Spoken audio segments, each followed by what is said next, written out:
Yopinchiq parko'rpalarimni yuvdim. Kir bo'lmadi deb o'ylaganim, chunki hech qanday dog'i yo'q. Chang bo'lgan ekan, changini lok bilan tozaladim. Mana suvga lok bilan o'tib qo'ygandim.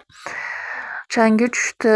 Bu lok suyuqligi konsentrat. Shuning uchun o'zini o'sha yashil qopqoqchasi turibdi. Ana shu yashil qopqoqchasida ikkita qo'shaman.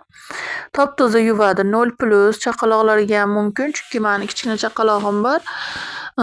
Umuman ziyon qilmaydi. Unga qo'shimcha parashok sovordim. Bu parashogim ham organika, amerikanskiy parashok.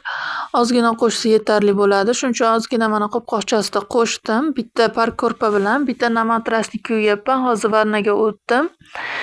Issiq suvga o'tib, bir marta o'tib 1 soatga qo'yaman. 1 soatdan keyin suvini to'kib tashlab, 2 marta toza suv bilan chayib tashlayman. Ko'p suv bilan yuvish shart emas. O'zi 2 marta yuvilganda umuman qolmaydi, yuvilib ketadi. Organika bo'lgani uchun tez yuvilib ketadi.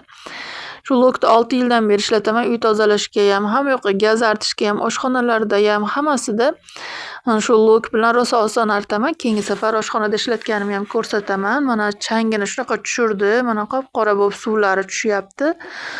O'zi oppoq bo'lib, mana parto'shaklarim yengil bo'lib, toza bo'lib qoladi.